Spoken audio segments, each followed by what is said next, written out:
We're gonna go into the system of Bulgarian weightlifting, and we're gonna start right now.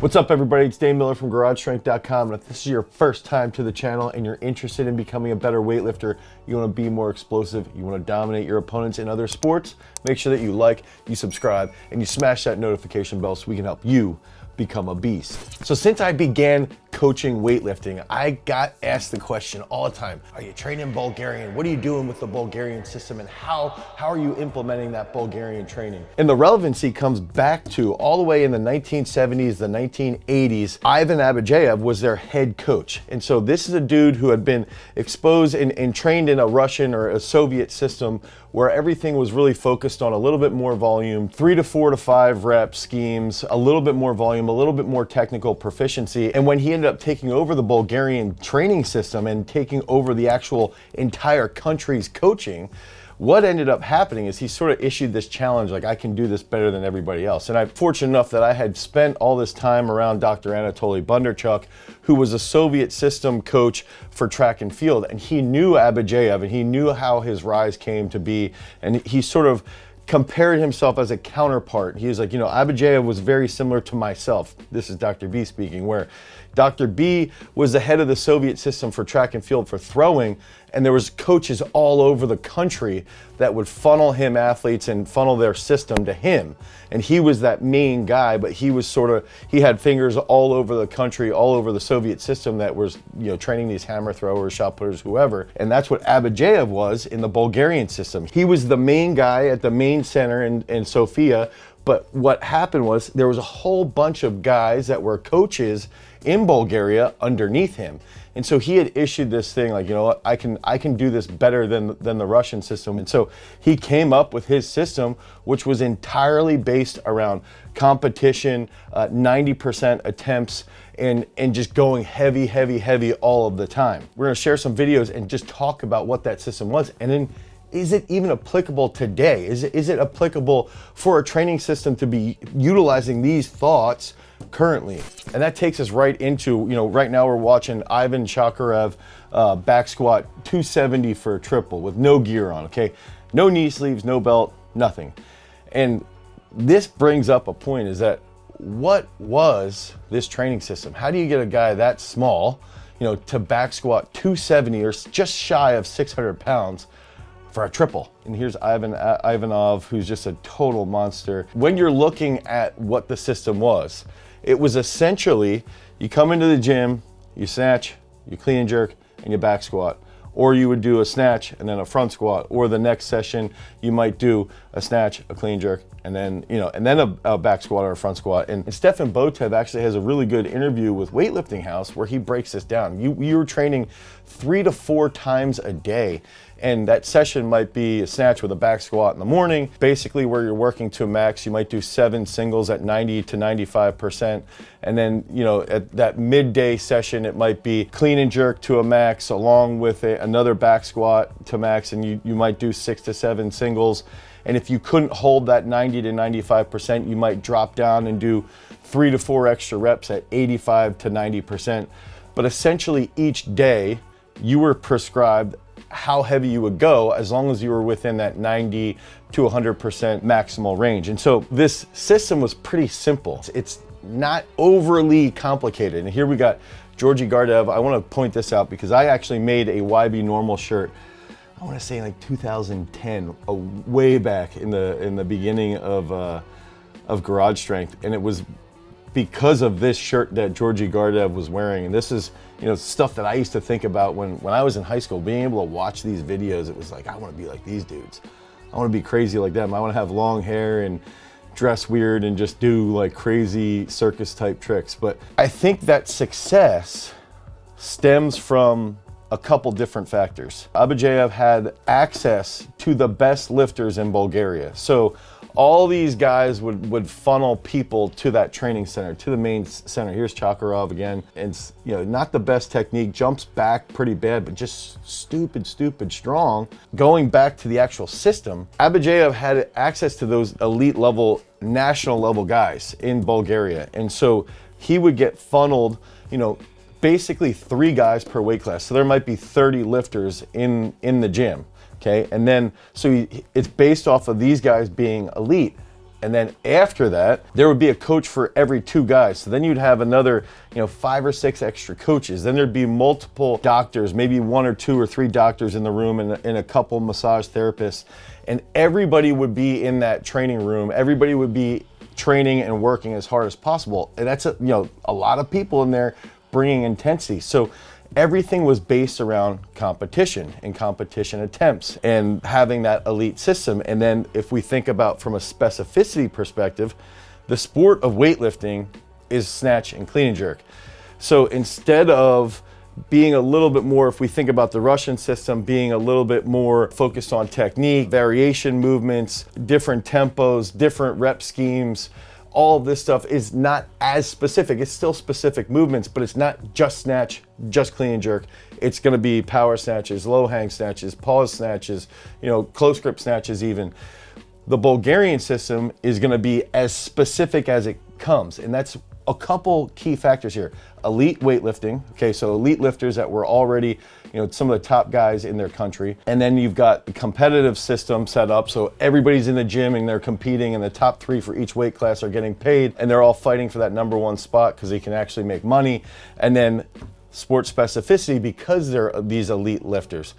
And basically it comes down to, Abajev was known as Dr. B used to call him the Bulgarian butcher. And he would say, he could just roll through tons and tons of athletes, and whoever survived was gonna be like Blagoyev, who snatched 195 kilos at 90 kilos, which is probably the best pound for pound snatch, I think, probably ever. And he actually beat Yuri Vardanian in that competition. So it created a ton of success. But we have to also look at the geopolitical aspect of Bulgaria, and at that time, my brother has a really close friend who was in the Greco-Roman and freestyle wrestling schools in Bulgaria. And he basically said, he's like, dude, if you were in those schools of weightlifting or in the school of wrestling or in the school of soccer, it was such a prideful thing, and you were constantly fighting to stay there, because you didn't have to work in the field. You didn't have to struggle for food. You didn't have to struggle for all this. You had to struggle in the weight room, but that was a little bit more valuable than struggling out in the farm. So that's like a key concept that I think that we have to keep in mind when we're analyzing this system. And so all of these results and all of this created this huge development of the actual group of the Bulgarians. And now that's led to this sort of mystique where it's like, oh, I'm training Bulgarian, I'm so hard-nosed. It's like this social media trump card. Like, you'll see people saying, like, I'm training Bulgarian for this time being, I'm going into the Bulgarian system. And I think there's a couple things that we can take away to make it Bulgarian-esque. I actually really like Shakarov's jerk here as he gets up, I think he gets up to like 205, which is just absurd. I actually really like his jerk technique, which is surprising because, before we get too off track here, one of the other factors is that Abajev was just getting guys, and whatever their technique was when he got them, that's essentially what their technique remained, because he wasn't overly focused on positions and anything along those lines. He was focused on the competition, and he was focused on pushing as heavy as possible, and he was minimal volume. Okay, everything came down to you do 1 or 2 reps to warm up at 70 kilos for a snatch. Then you do 1 or 2 reps to warm up at 90, and then 1 rep at 110, then 1 rep at 130, and it basically just singles the whole way up until you're hitting those big, huge lifts. Botev would even say, look, you're training 3 to 4 times a day. You're lifting 70 tons a day. Okay, you're literally going to max or going to 90%, 6 to 8 singles every single session, over and over and over again, competitive as hell. And then you're basically just doing that constantly. And then on the weekends, you might have your warm-ups on Saturday and Sunday where you just go in, you warm up, you loosen up for 2 to 3 to 4 hours, and then you're back at it again on Monday. So the system was set up with 3 to 4 sessions a day, and that was the Bulgarian system. And you were just doing snatch, clean and jerk, back squat or front squat. That's it. There's no other movements.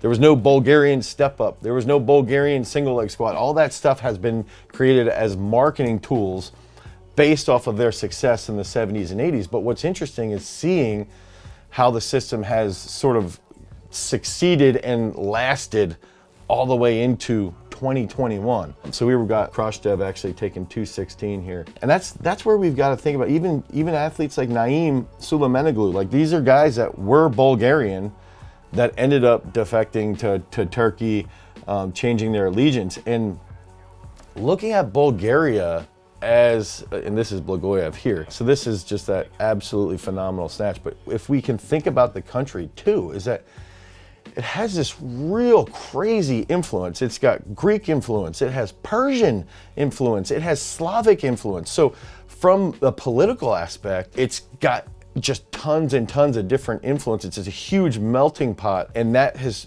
created a little bit of a struggle of its total identity. And that's where, if we can unite this country through aspects like weightlifting or even wrestling to a point, now we can create a little bit more nationalism around our pride and success as a nation. This snatch here though is 195 kilos at 90 kilos. I don't think,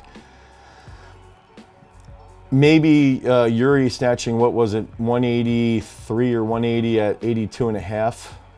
Piros Dimas snatched 80 at 83.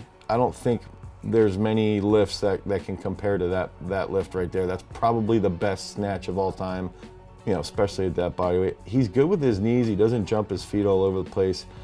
But again, these guys were just absolute freaks of nature. And so going further, when we analyze this, that's the Bulgarian system. Competition, elite weightlifters, 3 to 4 sessions a day, 70 tons lifted. You're only doing singles, you're only snatching, you're only clean jerking, you're only back squatting or front squatting. That's it, okay? And taking a ton of drugs, okay? Taking a lot of drugs. That's actually facts, right? Like, we know this. We know that these guys were on a lot of gear. If you look at the cultural perspective, it was a hard-nosed, competitive, you come in, we beat you down, and if you survive, you will become a 75K lifter that can clean and jerk 209 kilos, and that's just absolutely phenomenal. So that next step has to be, can Bulgarian training be utilized today? Is there some way that athletes today could survive even in Bulgarian training? And I think initially, I don't think it's possible. We don't, we in the United States, we have a decentralized system. There's no specific weightlifting center. And then on top of that, we need to do a lot of variations because we have athletes in all of the countries that can't be utilizing performance enhancing drugs anymore. You just can't do it, right? So you can't utilize PEDs to the level at all what these guys were doing, and so you can't have that frequency of super high intense training. What I think we have to do as coaches is realize competition and culture is key. So if you have a gym, you've got to create competition in the gym, and you've got to create a culture of, you've got to put your nose down and you've got to grind and you got to push yourself. Now, the third thing that I think we've got to factor in is that sports specificity. There's points in programming and in periodization where you've got to push the snatch and you've got to push the clean and jerk and you got to push the back squat, you got to push the front squat. I think that's something that we go over a lot in our parabolic periodization book and course. You can click on that down below if you want to pick up an entire series that's on periodization that can guide you on how you can utilize that Bulgarian aspect, okay? So training truly Bulgarian isn't feasible. No one's doing it. There's no one doing it right now. But you can pull from it and figure out, if we go to max for this 2-week period and we just push the hell out of our snatch, our clean jerk, our front squat, and our back squat, and then back off of that and maybe do some recovery, we do some mobility work, we do some almost like this serious deload, you might elicit this huge super compensation that's gonna lead to these huge results after that period. But as far as truly Bulgarian, it doesn't exist. No one's doing it today, but you have to take those key factors: competition, culture in the gym, going heavy at some point. It has to happen. We can't sit here and just do 70, 75% lifts. Our whole specific sport is pushing big time weights in the competitive movements. You have to do that at some point, and that's as Bulgarian-esque as you're gonna get. So if you want more content, you want more information about weightlifting and periodization, click on the link down below, head over to garagestrength.com. You can pick up our parabolic periodization book and course. And if you want more content around weightlifting, click on this card right here. Until next time, guys, peace.